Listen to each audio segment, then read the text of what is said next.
مسلح افواج نے دشمن کا غرور کس طرح خاک میں ملایا؟ جنگی جنون میں مبتلا بھارتی فوج کیسے گھٹنے ٹیکنے پر مجبور ہوئی؟ ترجمان پاک فوج کچھ دیر بعد اہم پریس کانفرنس کریں گے، کامیابی کا احوال سنائیں گے۔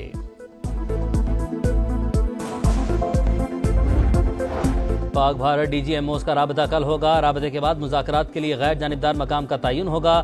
نائب وزیراعظم اسحاق ڈار کی پروگرام میرے سوال میں گفتگو، کہا پاکستان کو غیر متعلقہ کہنے کا مفروضہ ہمیشہ کے لیے ختم کر دیا۔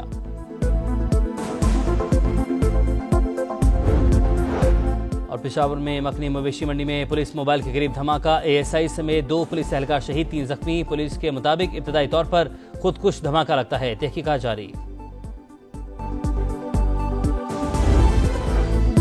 شرمناک شکست کے بعد بھارت کی ایک اور ہار، مسئلہ کشمیر عالمی سطح پر مرکز نگاہ۔ جنگ بندی کے بعد صدر ٹرمپ کا دیرینہ تنازع حل کرنے کے لیے کردار ادا کرنے کی خواہش کا اظہار، کہا پاکستان اور بھارت کے ساتھ مل کر کام کریں گے، دیکھیں گے کیا مسئلے کا کوئی حل نکل سکتا ہے۔ دونوں ملکوں کی قیادت نے صحیح وقت پر جنگ بندی کی، ورنہ تباہی ہوتی اور لاکھوں لوگ مارے جاتے۔ فخر ہے تاریخی فیصلے پر پہنچنے میں امریکہ نے مدد کی، امریکی صدر دونوں ممالک کے ساتھ تجارت بڑھانے کی خواہش مند۔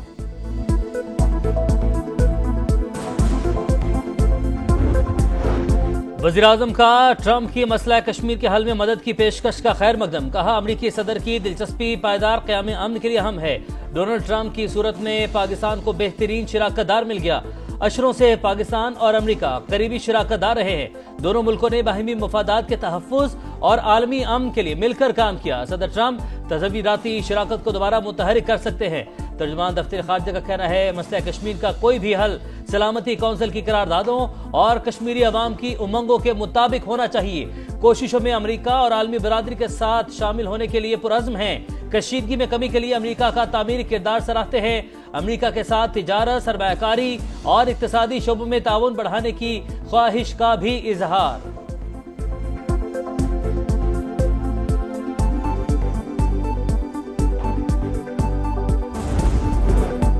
بھارتی ایئر مارشل کا رافال طیارہ تباہ ہونے کا ڈھکا چھپا اعتراف، ایک کے بھارتی نے کہا تصدیق کر دیں تو کسی اور کا فائدہ ہو سکتا ہے۔ پریس کانفرنس کے دوران بھارتی فوج کے سینئر افسران کی آئے بائش رائے، لیفٹیننٹ جنرل راجیو کھائے بولے نقصانات تو جنگ کا حصہ ہے، تفصیل نہیں بتا سکتے۔ شاہینوں کے ہاتھوں بھارت کی رسوائی، پوری قوم خوشی میں سڑکوں پر نکل آئی۔ آپریشن بنیانم مرصوص کی کامیابی پر ملک بھر میں یوم تشکر، عوام کا پاک فوج سے اظہار یکجہتی، فضا میں اللہ اکبر کی صدائیں۔ اسلام آباد، کراچی، لاہور، کوئٹہ، پشاور سمیت شہر شہر ریلیاں، سبز ہلالی پرچموں کی بہار۔ آزاد کشمیر میں فوجی جوانوں پر پھولوں کی پتیاں نچھاور۔ سکھر، ڈی آئی خان، ننکانہ صاحب میں مسیحی برادری کا اظہار یکجہتی۔ ملتان، فیصل آباد، ایبٹ آباد، جھنگ، ساہیوال سمیت دیگر چھوٹے بڑے شہروں میں عوام کا جشن۔ خیبر، باڑہ، جمرود میں اظہار تشکر ریلیاں، آتش بازی کا شاندار مظاہرہ۔ بھارت جب ٹکرایا ہے نا، اس نے منہ کی کھائی ہے۔ پوری دنیا یہ مانتی بھی ہے کہ ہماری پاک فضائیہ جیسی کوئی فوج نہیں ہے۔ دوبارہ یہ حرکت اگر کرے گا تو اس کو اس سے زیادہ برا جواب ملے گا۔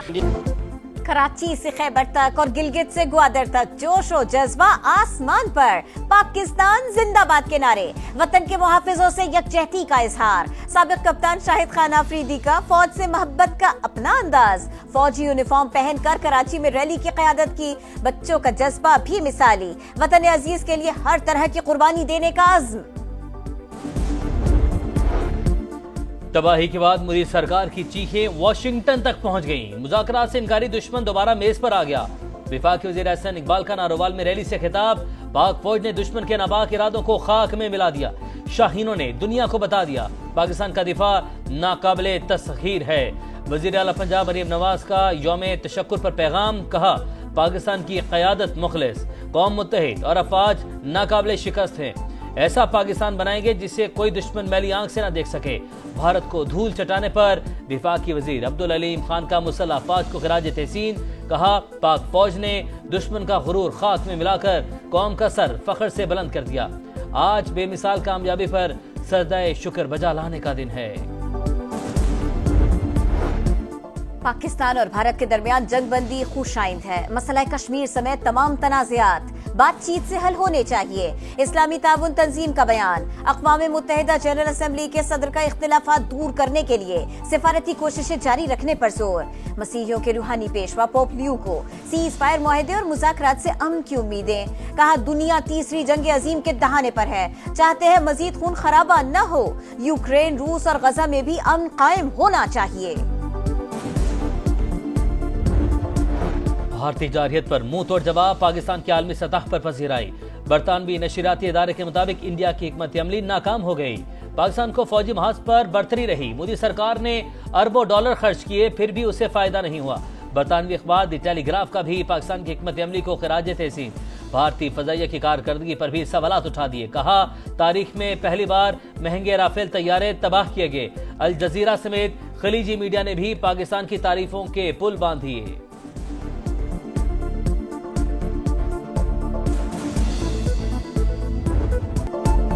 عالمی سطح پر پاک فضائیہ کی کامیابیوں کے چرچے۔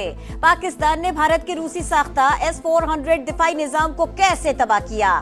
غیر ملکی دفاعی ادارے کی ڈاکیومنٹری میں پاک فضائیہ کو خراج تحسین۔ رپورٹ کے مطابق فضائی حملے میں JF-17 طیاروں نے حصہ لیا، J-10 طیاروں نے ریڈار جام کر کے تحفظ فراہم کیا، ہائپر سونک میزائلوں نے دشمن کا دفاعی نظام نیست و نابود کر دیا۔ پاک فضائیہ نے یہ مہارت انڈس شیلڈ 2023 کی فضائی مشقوں میں حاصل کی تھی۔ پاکستان کی عظیم فتح پر بھارت میں صفحہ ماتم، بدترین شکست کیوں ہوئی؟ بھارتی وزیراعظم پر سوالات کی بوچھاڑ، جواب طلبی۔ اپوزیشن لیڈر راہل گاندھی کا نریندر مودی کو خط، پارلیمنٹ کا خصوصی اجلاس بلانے کا مطالبہ، جنگ بندی کی تفصیلات سے آگاہ کرنے پر زور۔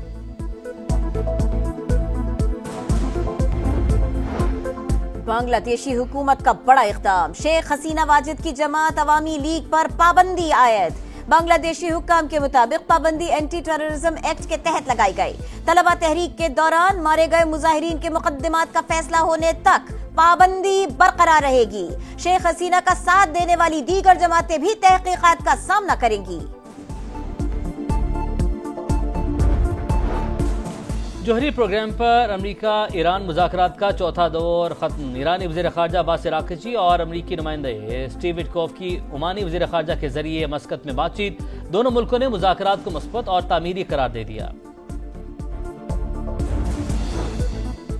بادلوں کی گھن گرج، راولپنڈی، اسلام آباد اور مری میں موسلادھار بارش اور ژالہ باری۔ لاہور، کھاریاں، راجن پور سمیت پنجاب کے دیگر شہروں میں بھی بادل برس پڑے۔ بھمبر آزاد کشمیر میں بھی تیز ہواؤں کے ساتھ بارش۔ PTI میں الرٹ جاری، متعلقہ محکموں کو ہنگامی صورتحال کے لیے تیار رہنے کی ہدایت۔ پاکستان سپر لیگ 10 کے بقیہ میچز کا فیصلہ آئندہ 48 گھنٹوں میں متوقع۔ لیگ کے بقیہ 8 میچز لاہور، راولپنڈی میں کھیلے جائیں گے۔ ذرائع کے مطابق مالی معاملات کی وجہ سے سیزن 10 کو ہر صورت مکمل کیا جائے گا۔